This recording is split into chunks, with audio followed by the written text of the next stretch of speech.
Welcome once again to the Sage, and thank you for having been our companions on this journey. It's been amazing.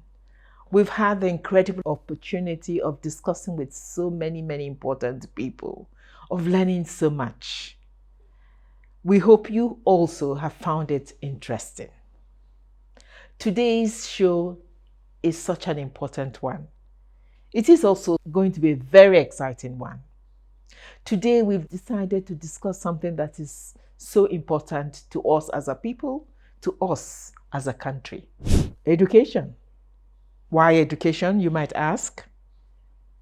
To me, it seems as if the answer is obvious. It is obvious, and yet bear with me as I list a few of them. Education is important for a myriad of reasons. It allows the acquisition of knowledge.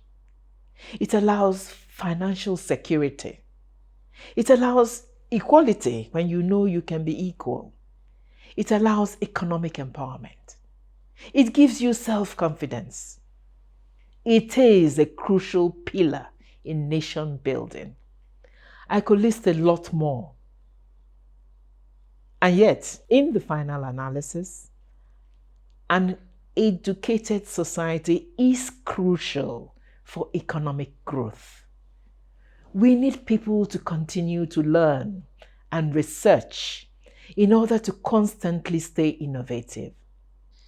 Countries with higher literacy rates also tend to be better economic situations generally.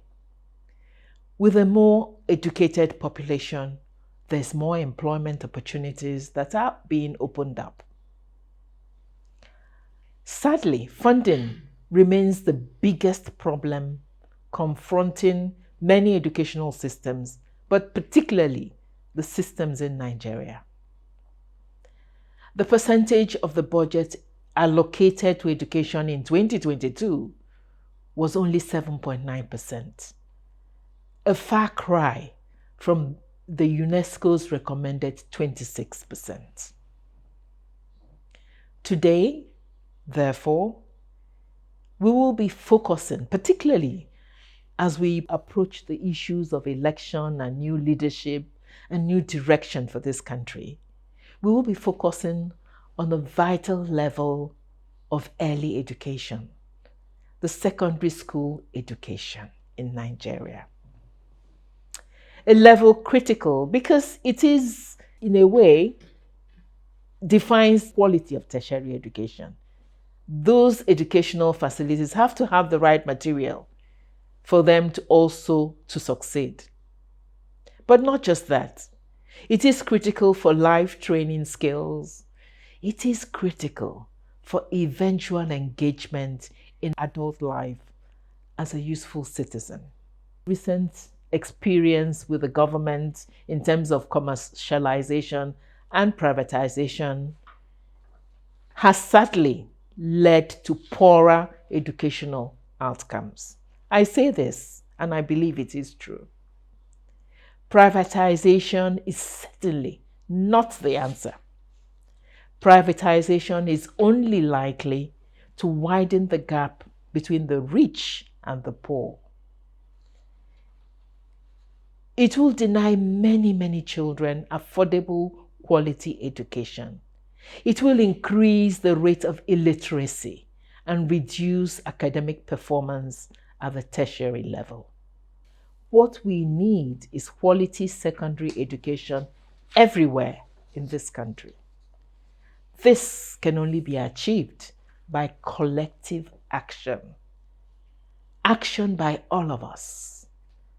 Action, collective, ongoing from every sector in the country. And so, we are indeed privileged to have on set with us today an exciting example of collective efforts to contribute meaningfully in empowering our secondary education in this country. We have on set with us very distinguished gentlemen from the Alumni Association of one of the most famous secondary schools in Nigeria. a school no less than the government secondary school, Afikpo. Stay with us. When we come back, we will introduce this remarkable gentleman to you.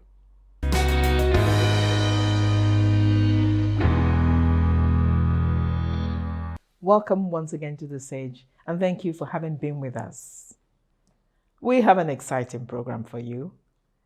We've kept you waiting before introducing our distinguished gentleman on the set, but it's going to be a show you will remember for a long time. Let me start, however, even before I talk about what we're going to discuss, to introduce this remarkable man to you. Furthest on my left is Sir Ifeanyi Eleje. He is the national president of the Government Secondary School Afikpo Old Boys Association, the Alumni Association, and was indeed re-elected for a second term at the recent 2022 Homecoming and World Convention held in October 2022 in Afikpo itself. A businessman, a community leader, and a politician. He is currently the All Progressive Grand Alliance's senatorial candidate for Ebonyi South Senatorial District of Ebonyi State. Welcome. Thank you. It is a courageous move. Thank you. And we do wish you the very best of luck. Thank you. Eleje was the first branch president after the Abuja branch, which had gone comatose, was revitalized. The Abuja branch, without a doubt, has become, I am told, the shining lights of the association and of the brotherhood. Well done, sir. Thank you. And welcome to the set. Thank you. Next to him is another illustrious gentleman, Mr. Ejiofor Ezekwe. Ejiofor Ezekwe is the founder and managing director of Chieftain Associates, with over 40 years experience in merchant and commercial banking and business and financial advisory, providing creative solutions to a myriad of business and financial challenges. Mr. Ezekwe has unparalleled expertise and experience in the equipment leasing industry, both in Nigeria and in the United States.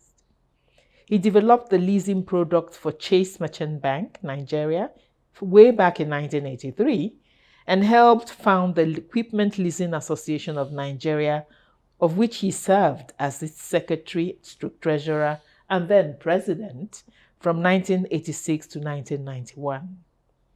He was the general manager of First Interstate Merchant Bank. He served on the board of Cooperative Commerce Bank and was the managing director and chief executive of African Continental Bank. This from 1993 to 1997.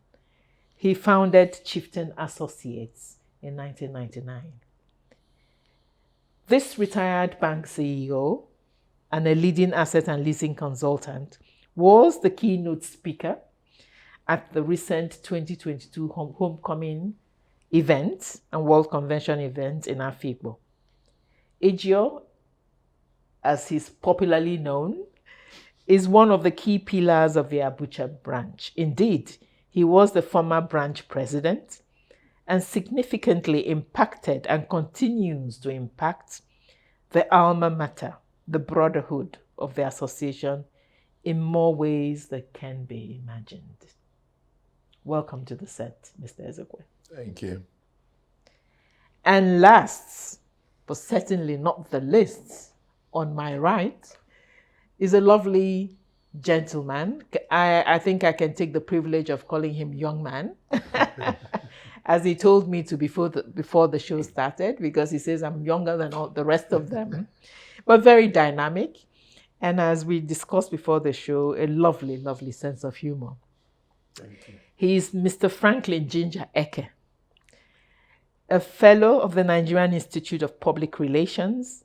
He's a public affairs consultant. He is the current National Publicity Secretary, elected at the recent 2022 homecoming event that we had spoken about in Afikpo. And prior to this, he had held the positions of Abuja Branch Secretary and National Publicity Secretary of the Alumni Association.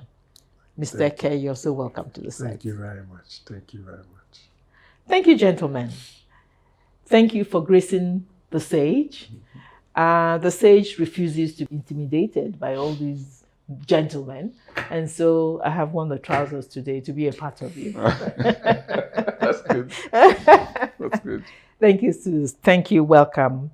But seriously, we are pleased that you're here. We are pleased because it's such an important topic. As I had said in the introduction, secondary education is so vital. I don't know which is more, the primary or the secondary, but it's certainly at the secondary level that you really build that young person so that they can be effective at anything else afterwards, whether it's the university or whether it's they're going to technological trainings and other things, or whether it is indeed to be a well-performing adult later in life. So thank you for what you do. And for our viewers, I'm going to say that because we managed to get them relaxed and ready to talk to us, we are going to use this opportunity maximally and discuss 3 major elements with them. First of all, we're going to have them tell us about Afikpo Government School. What is this school? And then we will move on to this amazing convention and homecoming, which they had recently. And finally, they will tell us their efforts or their plans to indeed ensure that Afikpo becomes a model for support to a secondary institution. Don't miss any bit of it. It's going to be a long discussion, but full of information, worth sharing and worth learning from. And so let's begin with the first topic. And I turn and I say, Federal Government College, Afikpo. Or is it federal or it used to be? No, Government Secondary School. Afikpo. Tell us about it. Well, it's thank you for having me. A government secondary school, Afikpo, is a leadership institution that was created by the British administration to develop leaders for the colony of Nigeria. It was created, developed after the likes of Eton and Harrow. And of course, they started here with King's College, Lagos. And subsequently, in the East, they developed the government secondary school, Umuahia. Then developed to Owerri, and Afikpo came along. Subsequently, Port Harcourt came on board. Umuahia, Afikpo, Owerri. Umuahia, Owerri, Afikpo, and then Port Harcourt. Now, these were elite schools, so to speak, because they attracted the best students. The entrance exam was very competitive. Okay. And that was it. Afikpo particularly was focused on STEM. That's science, technology, engineering, and mathematics. And so you find the products of the school all over the world in medicine, engineering, IT, and similar areas. And they are doing very well. And that's it about government secondary school, Afikpo. About 10 years or more than a little over 10 years ago, following the aftermath of the Civil War, the old boys of the school began to notice the... Sorry, let me stop you there Yeah. and say, what are the examples of your illustrious products? Oh, I ask because I personally know that there's some pretty famous ones there. okay. Let me quickly Use them, boast about them. let me quickly start with the governor of the state. Including our husband. Okay, your husband is an old boy. Okay. Now, the present governor of the state, Umahi Engineer himself, Dave huh? Umahi, is an Yeah, old yeah. boy of the school. The former minister, Professor ABC Mosu, ABC went to Afikpo too. Okay. Professor Nebo, Okay. Minister of Power. former Minister of Power. There's the former Deputy Governor, Engineer Okoisu. You know, there are many of them. Many of them. We are just talking of the people here. When we go to the diaspora, A prime example of what I said at the beginning, when I said that a good secondary school builds them, you know, yes, for the future into becoming the best they can be. Great. So that's it. We have a bunch of old boys who felt that having benefited so much from public school education, they felt aggrieved that after the war, there was a downturn in the fortunes of public schools. And so they came together and have been intervening massively in the affairs of the school. Let me take you back a little while. At the end of the Civil War, the Nigerian military camped in government secondary school, Afikpo. Really?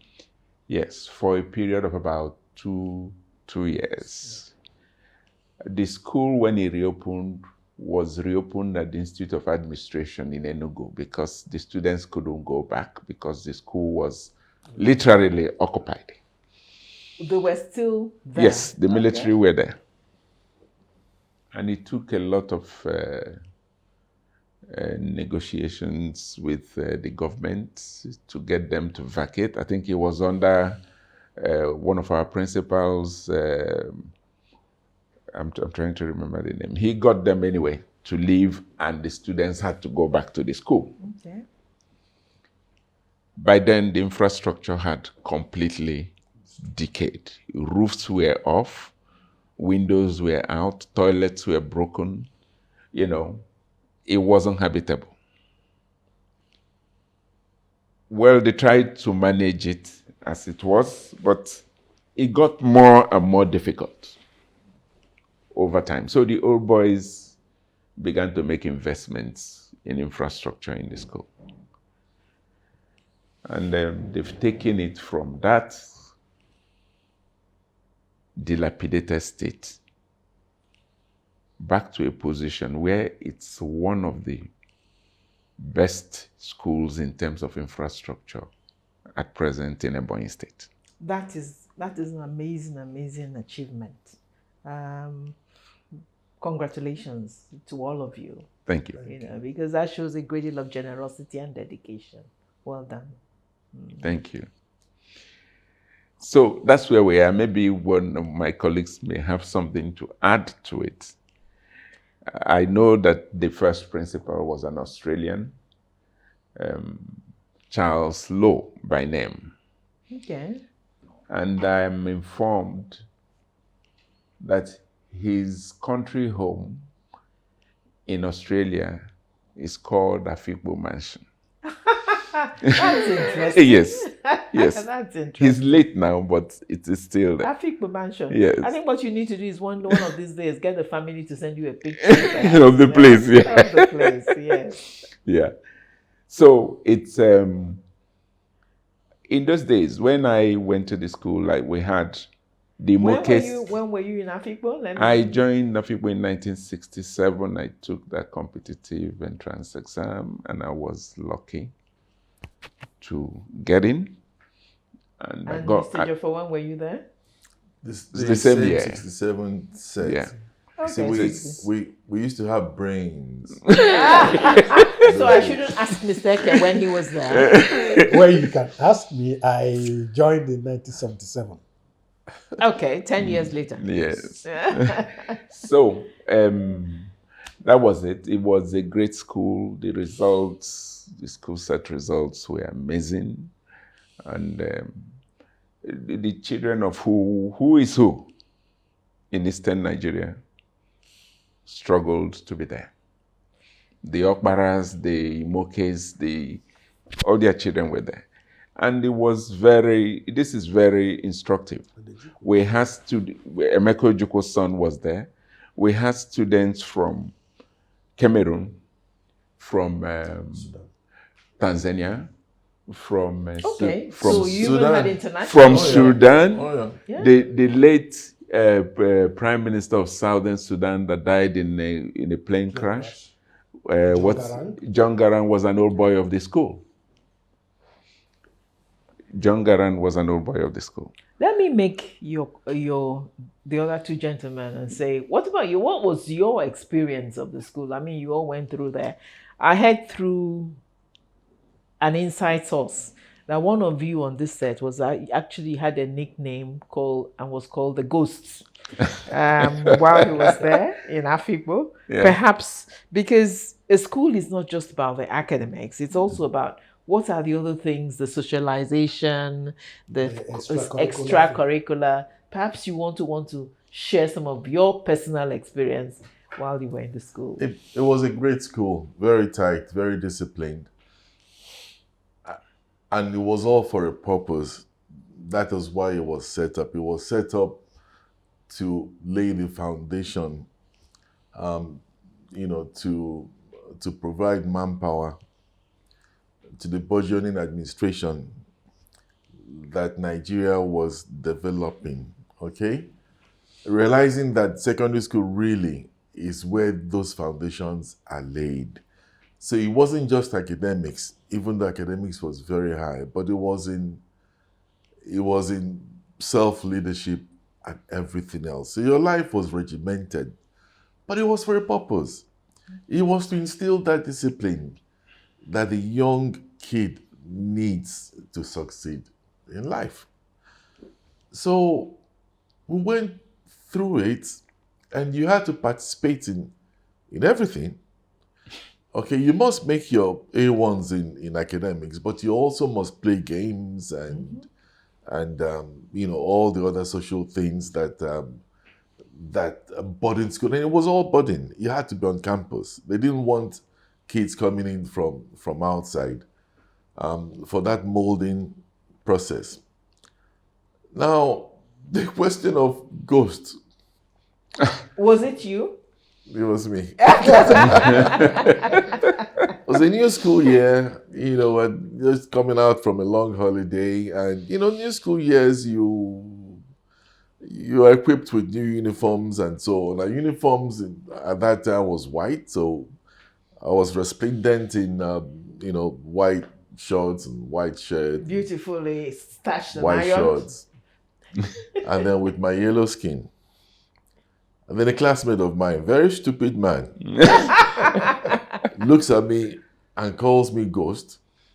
And I've always known that nicknames stick when you fight over it. So I tried to ignore him. I ignored him. He still stuck.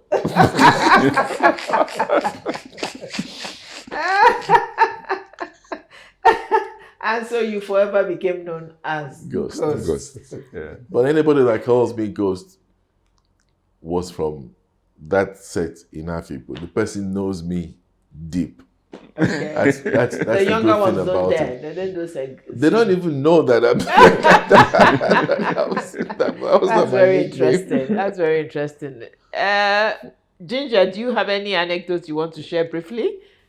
Just to say that, like my two seniors, we call them seniors and we address them as pleases. That's part of the discipline. You must recognize somebody is your senior.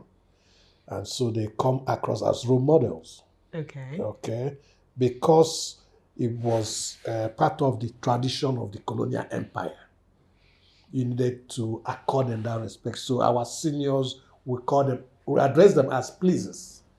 Yeah, we call him Ejiofor. Till now, I call him Ejiofor, please. Eleje, please. Okay. In fact, on the fact I that think we need to adopt that across the country. so we do that as part of the discipline. Yeah. Not one, unlike what obtains now.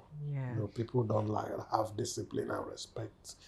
But the important thing is, from what they've said, is it was a school built on discipline, order. Because as you imagine, every young growing child at the age of 8, 10 needed to be molded into the character that you will lead you into the future. Okay. So that was what government secondary school Afikpo was all about. So you come in fresh from your house, you are put in with other young people, and you begin to learn proper ways of life. So if you go through that secondary process, by the time you are getting to post-secondary school, you already have a focus on what life is all about.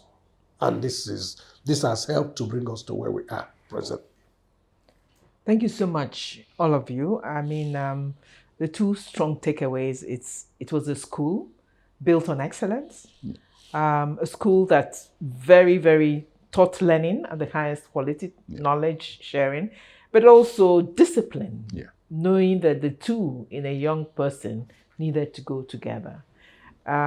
So this is the beginning of our discussion.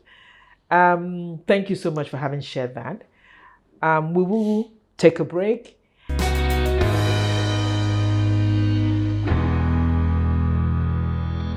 Welcome back to The Sage, and thank you for having been with us. In the previous segment, we had a wonderful discussion with these very illustrious gentlemen on set with us. We talked about Afikpo Secondary School in Ebonyi State, their alma mater, where they had all gone to and received wonderful educations that have indeed set them on their present course of life. And of course, many, many more others whom they had excited in the previous episode. But recently, in recognition of what they felt they owed that beautiful school, they had decided to have a massive homecoming and to indeed hold a singular event during that homecoming. I am going to turn to them once again and ask them to please share that exciting experience with us. I don't know who wants to talk about it. You're the national president. I think we'll talk about the event because it was never happened before. Combining, the convention, annual conference, and the homecoming. What happened is every 3 years we go back to the school in what we call a homecoming. Okay. So 3 yearly reunions. Yes, it's every 3 years, and we mix with the students. We eat in the dining hall. Okay. We go to the assembly hall in the morning with them, and it usually lasts 2 days. The third day will be a Sunday. We worship with them and we break up. It serves many purposes. It's they begin to model themselves after the people they see. Yeah, they see distinguished. They hear they hear names and they get to meet them. You hear that somebody had 6 aggregates in school sat, you hear it by name and the person shows off life. So it is an exciting experience. While we are there, we play novelty matches, cricket, soccer with the students, because cricket is Who usually wins? Oh, well, the students are younger, so cricket was very popular sport in the school. I mentioned in the last session that the first principal was an Australian, and cricket is a popular sport in Australia. Yeah. So I think we developed a cricket culture that is quite strong and still goes on till today. Till today. Okay. What happened was that the old boys built it back. Okay. We had an old boy who was the president of the National Cricket Association, and he took it upon himself to put back the game in the school. And it's amazing, it's going on well. Well, at homecoming, we do all this, and we invite keynote speakers. We choose topical issues for them to discuss. In our association outside the country, the diaspora wing of our association, they have annual conferences, which is annual. Every year they have the conference, So this year, we decided that the conference and the homecoming should be held together. Since the homecoming, this was the third year and the homecoming was due, we asked them that we hold it all together in the school. Let me ask something, Yeah. sorry. So you diaspora have annual conferences. Conferences. Do the people in the country also have annual conferences? We have what we call NDCs, National Delegate Conferences, which is like management conference to run the association. Okay. It's quarterly. In a year, you have about 4, 3, depending on what, the logistics. But the diaspora group, they use that to meet themselves because they move it from one place to another. Okay. I mean, the last one was I attended was in Jamaica. And 2019. Yeah, 2019. After that, they have had in, I think, Atlanta. They move around. And so when it came up this year, London was proposed, and there was another place that was proposed. Then Nigeria was also proposed. And now you've jogged my memory. Actually, in 2013, they had it in Washington, D.C. Fantastic. My husband attended that. Okay. Okay. So they have it every year. But this year, for the first time, they had it jointly with the homecoming. Okay. So it's a massive event and it's the first of its kind. And my brother here, Ejiofor, was the person that gave the keynote address. Okay. The guest of honor was the governor of Nasarawa State, Sule. Is he an old boy as well? No, he's not. But, we look at the qualities of our invitees. The Nasarawa governor is an engineer of repute.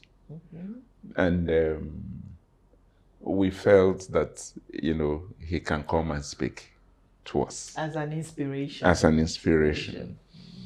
Of course, his colleague, the governor of Ebonyi State, was his host. And so, it was a massive event. Wow, I can imagine. Yeah. I can imagine. So, and for the Nasarawa group, it was an eye-opener because the governor couldn't come. We had assurances he was coming, but it coincided with the day the APC had their launch for their campaigns. The flag off of their campaign in Kano. So that had to take them away, but they sent representatives at the highest level. And the Nasarawa representative, I remember him saying that this looks better than some universities. It was amazing if you see what has happened in the school. Yeah.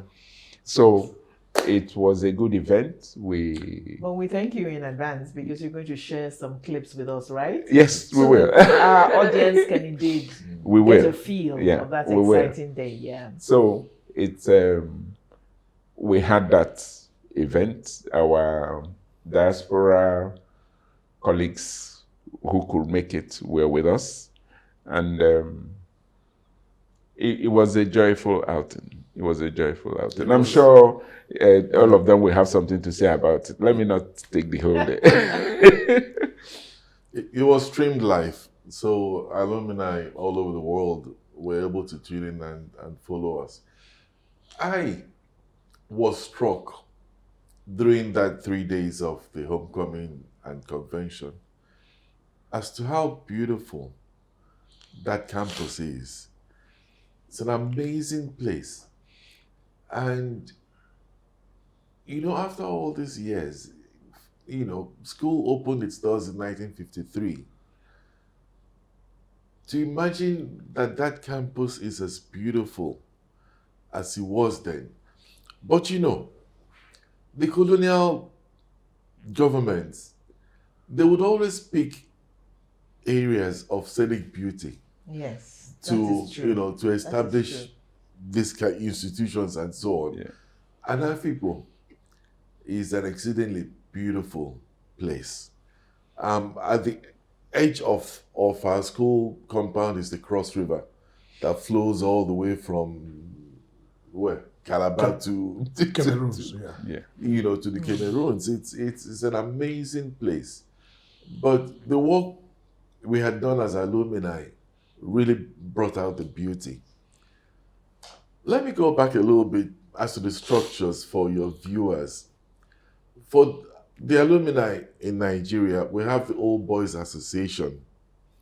That's what that organization is called, OBA, Old Boys Association of Government Secondary School Afikpo. Our alumni in the US are under the structure of GSS AAA, Government Secondary School America, whatever. Now we're mystified. Which is the Tripoli? Triple A. Afikpo Okay. American GSAA. Association. Yes. Okay. And oh no, it's they have been their support has been Massive. it's been incredible. It's been incredible. So that association is all of North America, all right? And so they don't have any particular headquarters, which is one of the reasons why the annual conventions, they go to different cities, including Canada, Okay. the islands, to have their annual. That is the only time in the year they get to see themselves physically. The rest of the year, but us in Nigeria, because of the proximity, we do see ourselves, the different branches in the different towns in the country. We see ourselves fairly regularly. So the homecoming and convention was awesome. So what was your keynote address on? The theme was Taking charge. of the future. I like that. I think we also need that for 2023. Taking charge of the future, yes. Initially, when I was advised the theme, I said to myself, "Oh my God, the future doesn't look too bright, though." But I mean, in terms of the country, but it's all right. One had to think about it. It is the future of the school, of the kids in the school, of the future generations, and so on and so forth. That's what we needed to focus on. And the future, more than anything else, is equipping these kids with the skill sets they need for the country to benefit from. When the colonials established the school, for Afikpo, they were looking for kids that would go into the sciences. That was the skill set that they wanted.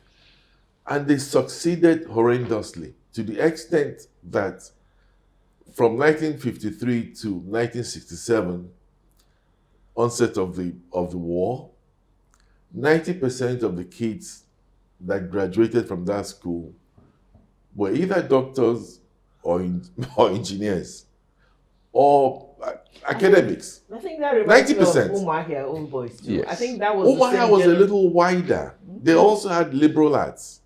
So they The had Chinua Achebes, yes, the lawyers, yeah. the Okay, writers. well, But okay. Afikpo was strictly science. STEM. I would say that I was one of the few non-science people that graduated from the place. And it wasn't my fault, just that I found out that physics and chemistry and math wasn't. Wasn't a mountain you could climb. So they were looking for doctors and engineers and scientists. Today, we're looking for a whole lot more. We're looking for A1 skills. We're looking for, in addition to the doctors and engineers and scientists. So I think we have our work cut out for us now, more than even was, at the beginning of Nigeria. So the future is more complex. Yeah, absolutely. The future is more complex. The demands are different. Absolutely. And so he talked about AI, ML. These are the new areas. And because of this, that school is probably the only school today in the Southeast that is equipped with a functional VLI installation. Tell us Virtual what- Learning Initiative. Oh, okay. The students stay in that school and learn with students all over the world. Wow. That is good. Yeah, massive. And it was deployed by the old boys. Okay. Yeah. Okay. That is worth sharing. Yeah. Worth sharing, because this is something that can be emulated in so many other schools in this country. And so you had a huge turnout for that event, Yeah. both in country and out. Yes. And did you feel a strong pledge and support? Okay, if yeah. I may comment. Yeah. Yeah, sure. If I may comment also, because in coming up with the theme for the homecoming, we took cognizance of the fact that the future, the old boys had done what they needed to do, but the future looks very challenging, and we needed to prepare the current students and the students to come that will get admission into the school to prepare them to face this challenging future. In fact, the old boys, the national president maybe will still come back to that point. The old boys are working out an arrangement with the school where they will come into some partnership with the school to provide management, because over the last couple of years, 10 to 15 years, the Old Boys Association has put in a lot in terms of the infrastructure, like they've mentioned. Also, the governor of the state, who is an old boy, has put a whole lot in terms of infrastructure. He has started all the roads in the school. He has provided new fencing, Street lights, generators. No wonder the scenic beauty came out. Yes, so the Lovely school, place. the infrastructure investment that the old boys have done, we estimate is over in the name of more than $1 million. Wow. Yes. 1 million. Dollars, not it naira. doesn't- No. It's a lot more than that. Okay, so Okay. It because is a lot more than that. we'll have motorized borehole, we'll have modern science I labs. think I'm going to move to Afikpo. Oh, boys. Just Oh, no, Afikpo, second you can school. bring Lovely place. their children to come, or grandchildren, Grandchildren. their grandchildren to come and spend in God's house. So the next level is this same, because the old boys are passionate about we've done the hardware, which is the infrastructure. We're now concerned about the quality of education. Yeah. Because we spent the previous decade or more or so to put infrastructure. So the key thing for the old boys out of this convention and homecoming was the next level.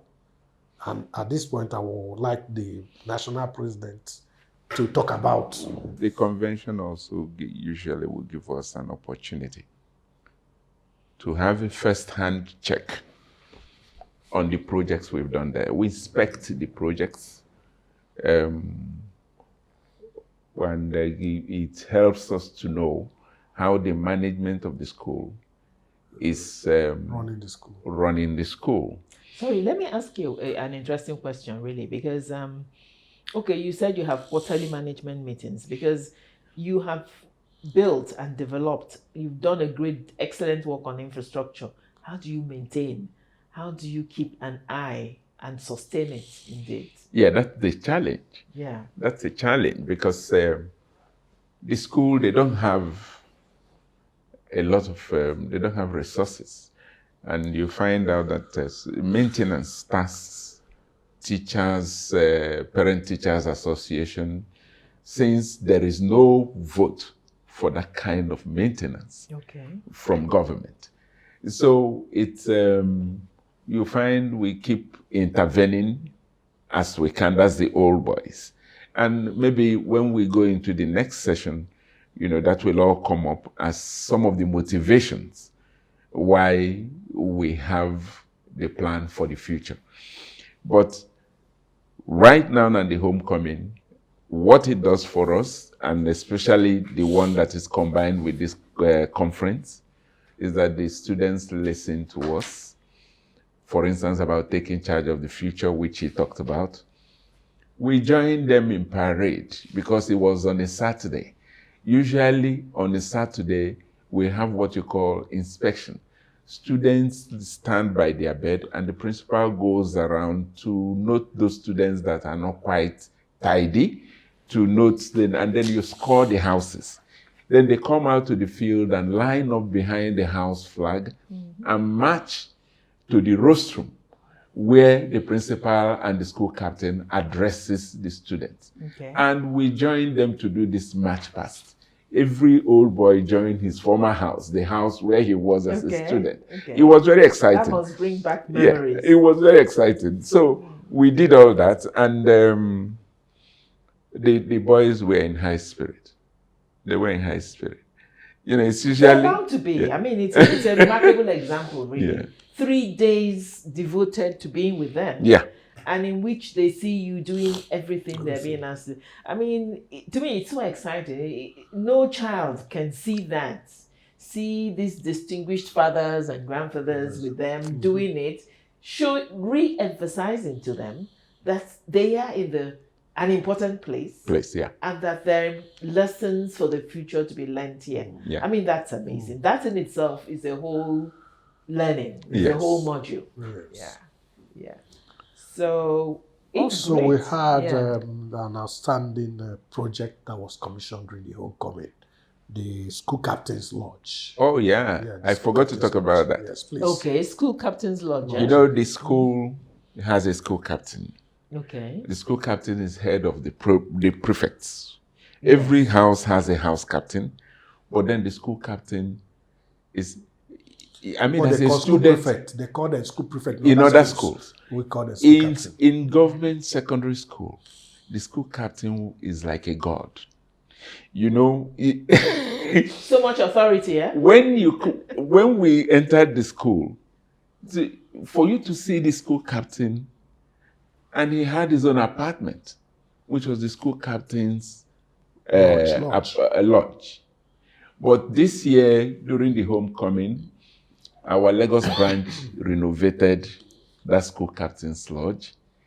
And in our NDC, the management meetings, it was agreed to rename it after the first school captain of the school, Afikpo Eta. Oh. So it's now called Afikpo Eta Lodge. And it was commissioned during the homecoming. This event in October. Yeah. By the second school captain of the school, who is a traditional ruler and the chancellor of the university in... University? No. It's one of the universities in Yobe. I think the Federal University. Yeah. He's the chancellor. He's the chancellor. Another illustrious son of the an engineer and architect. Okay. Yeah. Amazing. I mean, it's amazing. I am blown over by your description, and particularly by the intimate interaction for 3 whole days with the students. It's invaluable. That is something that cannot be quantified. Yeah. And it leaves me with admiration for the old boys.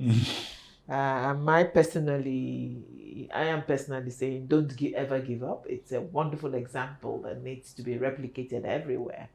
Yeah. As we try to model our young people for the future. And so now I have said the future. We will again take a little break, and when we come back, to our viewers, I'm saying we will come to the epic of this discussion. Before you let us go, let me just make a correction. He's Chancellor of the University of Guzo. Guzo, Yeah. okay. Architect Ewa Elechi. Okay, great. You remembered his name. Yes. Yeah. No, people like that, they deserve to be recognized. Yes. And I'm happy we're able to say that on this, because he's done well, Yeah. and he needs to be acknowledged and recognized for himself as well as an example. Yeah. So great. We thank you for continuing and being patient with us and discussing with us. Even as we say to us viewers, don't go away. We're coming to perhaps the grand finale of this discussion, where these wonderful, distinguished gentlemen would actually now tell us concretely what they are planning to do for the future, in terms of the school and the young people, and as alumni and old boys. Thank you. Stay with us. Thank you.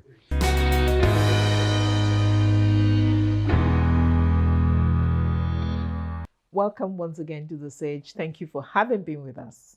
Oh, but it's been quite a journey. We've had a wonderful discussion, and we're learning so much, and also amazed at what these gentlemen from Afikpo Secondary School have been able to still continue to do for the school.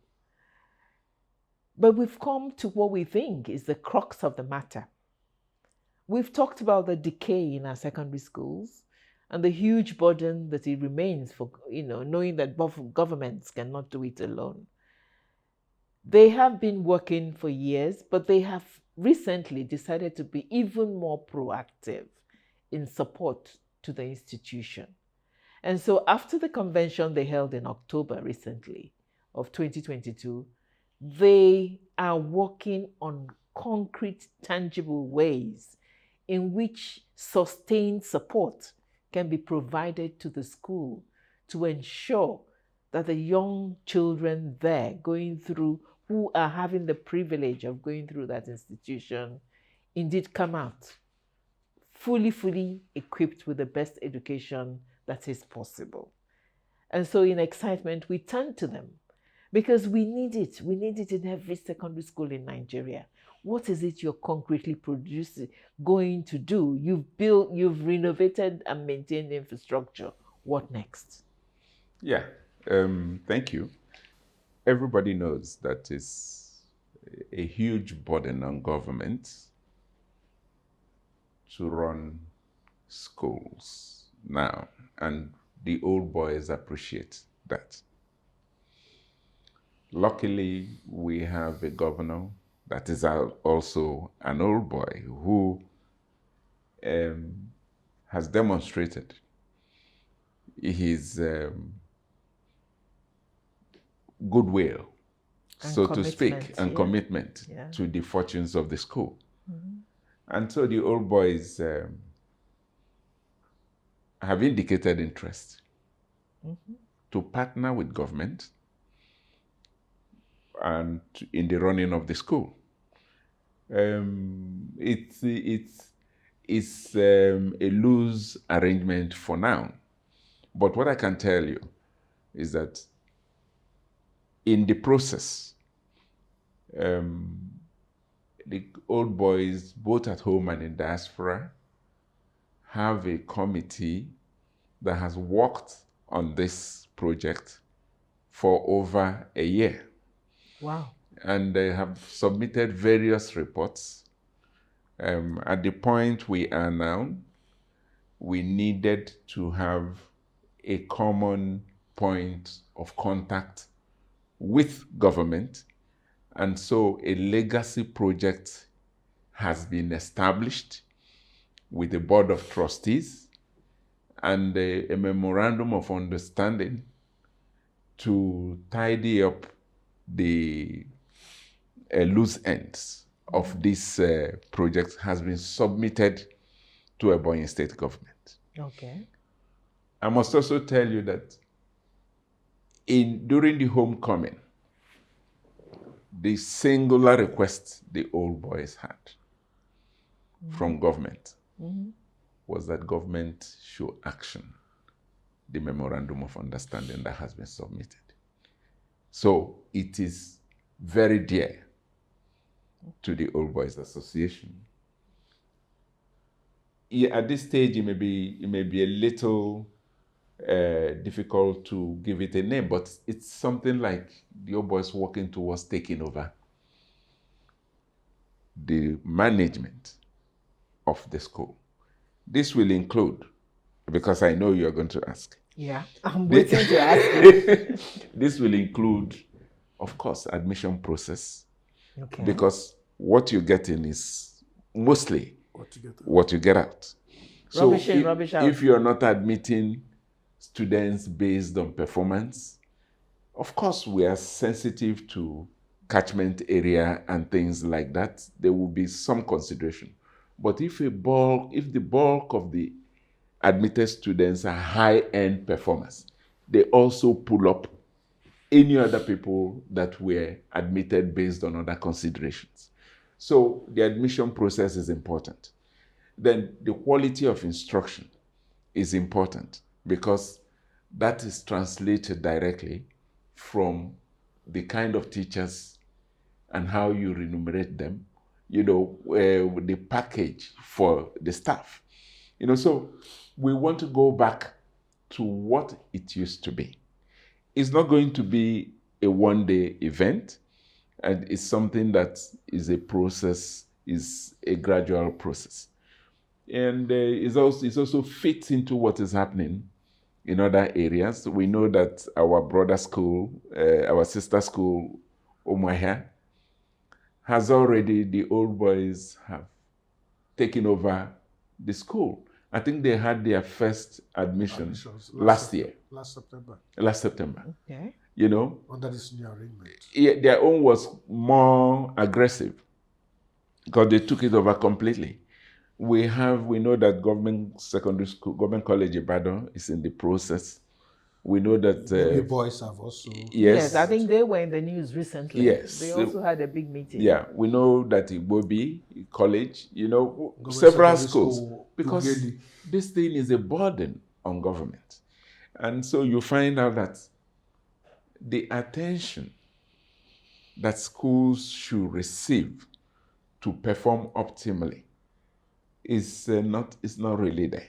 So if the Old Boys can come in, and it will be a lot easier. And then in our own case, this is like a prepared site because the infrastructure is already there. Let me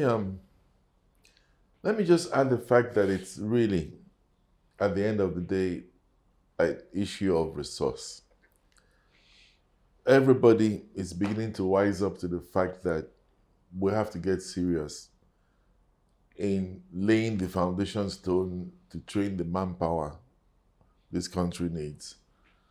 And I must commend our governor, His Excellency, Dave Umahi of Ebonyi State, who are the owners of the school, for his being in the forefront of these changes. It's about resource. When Anambra State handed over the mission schools to the founding missions, what the schools achieved was an expansion of their funding source. So they not only still received grants from the state government, but the missions also began to invest along with alumni and the parent teachers associations of the various schools.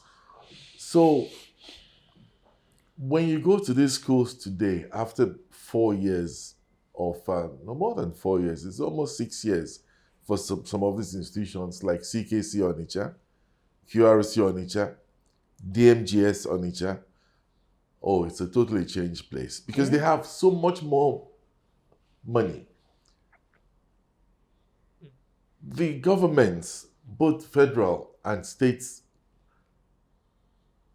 do not have the resources to fund these institutions. That is the honest truth. And Because that's why it has to be a collective effort. That is what Governor Mahe has also realized and is moving aggressively to begin to make it happen in schools in Ebonyi State.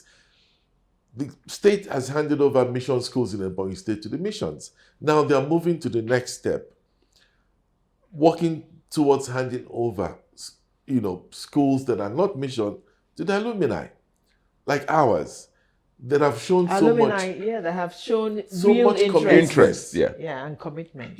And capacity. Absolutely. So for government secondary school Afikpo, the grants from the state government will continue to come. Alumni will ramp up its investments in the school, clearly.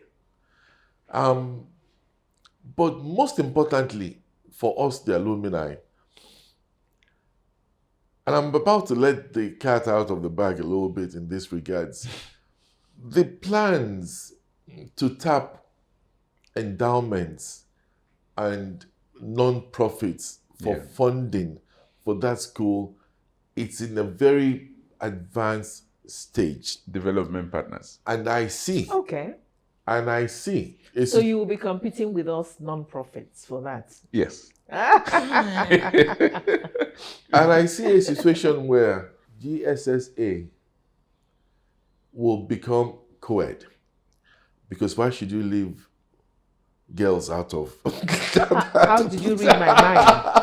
I was beginning to worry a little that this is an all-male school, and where are our daughters and granddaughters in this scheme of things? It's these are thoughts. We are sharing thoughts, and like I told you, we already have a board of trustees for the legacy project. You called it, yes, you said a legacy. It's a legacy so project. It's again that future thing. Yeah, it's a legacy project, and there's a board of trustees that would husband the prospect. Because you see, we have the alumni in diaspora, we have the alumni here with branches and all that, and you can't have people speaking in different tongues with government. Government needs us to have a central point of interface. Of interface in this project. So the old boys went back, set up the legacy project, appointed a board of trustees. We make suggestions to them, like what he just mentioned. I mean, there are thoughts we've shared with the board of trustees. And when we hunt down the animals, so to speak, that's when we get the approval to move on with this project, then we'll begin to put these thoughts in place, because girl education, of course, we all know how important it is. Let me say yes, I see the logic in the sequence you have described. But let me say that a great deal of thought also has to happen even now. Because in terms of how will it work, at the moment your people, discrete individuals, old boys, all of you, but with your own lives and your own business and busy schedules. To me, from my management experience, it looks as if you're going to need a core group more lower than a board of trustees. Definitely. That would actually be looking at collaboration in the day-to-day management. You talked about admission, you talked about teachers, their quality, and so on and so forth, their motivation, their emoluments, and so on and so forth. So many normal, routine things need to happen, to my mind. Yes, I will share my thoughts on that with you. Yeah. And these are privileged thoughts because I'm a member of the board of trustees. And so the first thing you may be looking at is to hire a quality manager for the school. That's the principal, what you call a principal for the school. And then the principal, of course, will be involved in the process of recruiting. Don't they have a principal already? No, the principal is appointed by the school management board. It's a civil servant. It's a civil servant. We are looking at result-oriented management. Okay. Because when this is now a different ball game, because the principal will have targets. I will, yeah. Okay. If I may come, Yeah. if I may come, Frank. I mean, we are not going to reinvent the wheel. He mentioned it's happening with missionaries. They run schools. We have private schools, the way they are run. Yes, we recognize this is owned by government. So partnering with government, that structure will be captured in MOU how it will be run on a day-to-day basis. The board of trustees will have I'm happy to hear that MOU that spells out the nitty-gritty. The nitty-gritty, yeah. How the relationship will work, okay? Even the process of admission, he also had mentioned recognition of the catchment area. There is, Bear with me as I harp on these things. Yes.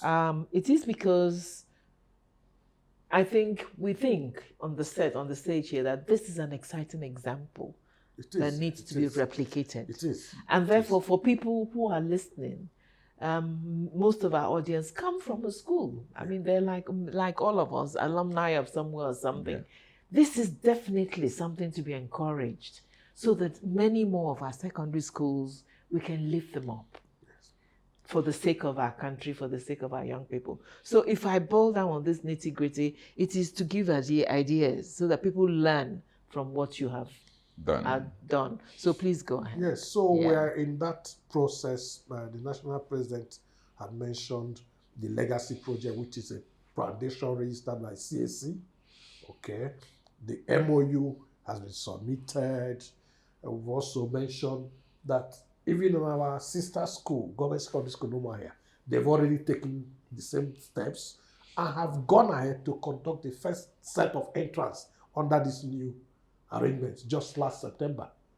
So it's not like we're inventing the way with our own arrangements. You're learning from those who are a bit further. Yeah. We're only trying to catch up with trends before, so that the students and the government and all the stakeholders in education, particularly with relevance to government secondary school, do not lose out on where the future is moving.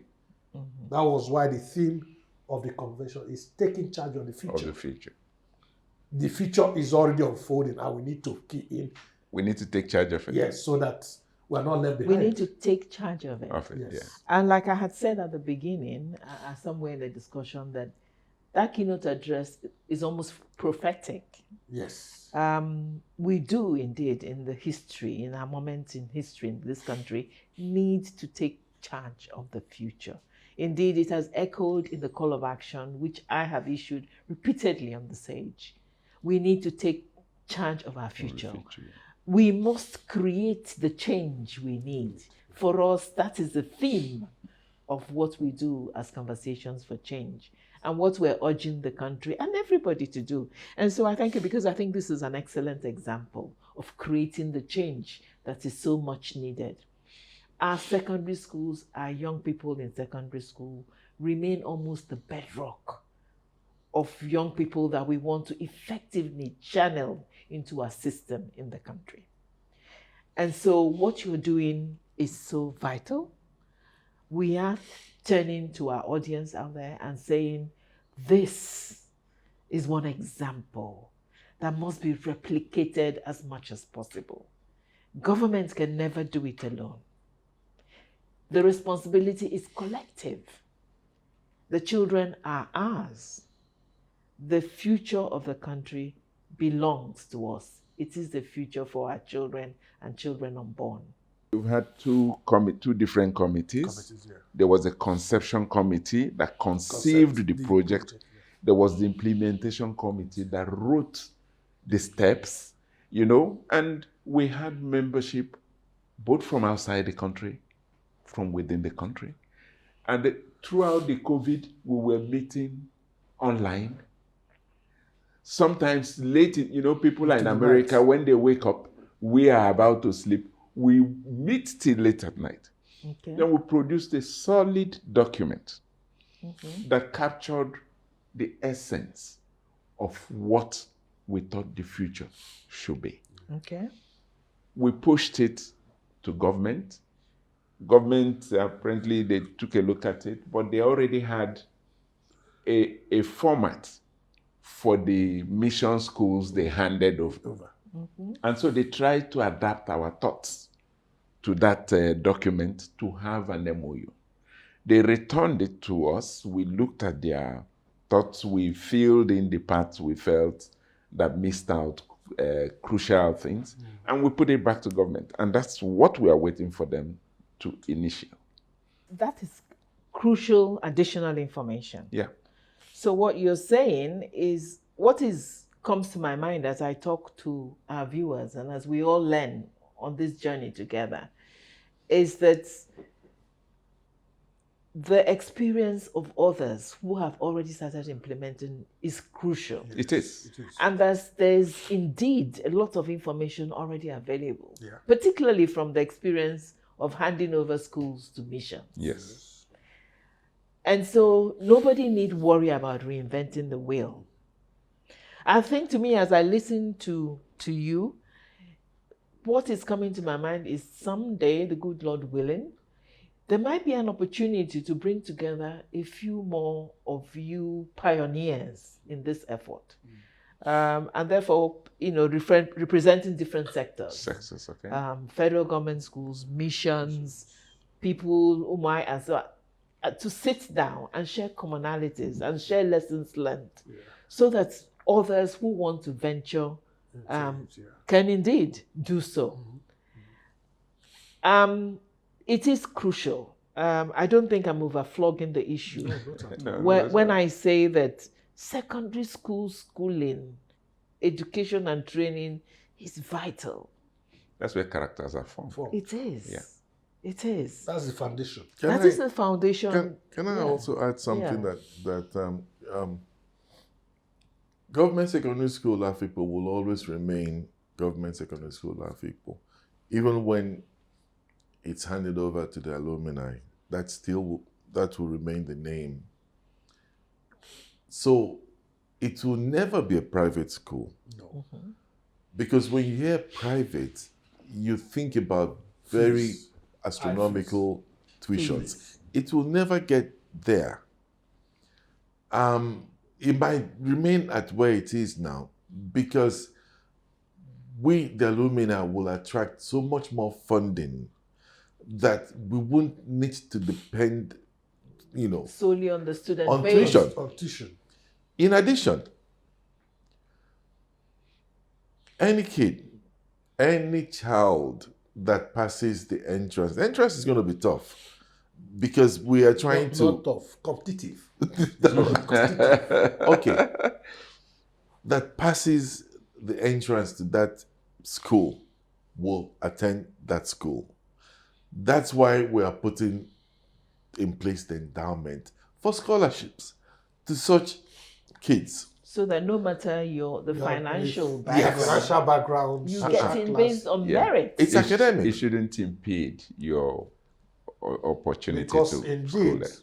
some products of the school benefited from such systems in place. Yeah, in our days, we remember many of us had scholarships somewhere along the line as we. So it's going to be in place. It's academic. We're not going to lose one child, brilliant child, because of the child's because the background. parents Cannot pay. So that this issue of equality that I had also talked about at the beginning of this program is addressed. So it's that's why I told you that a lot of work went into it. Yeah.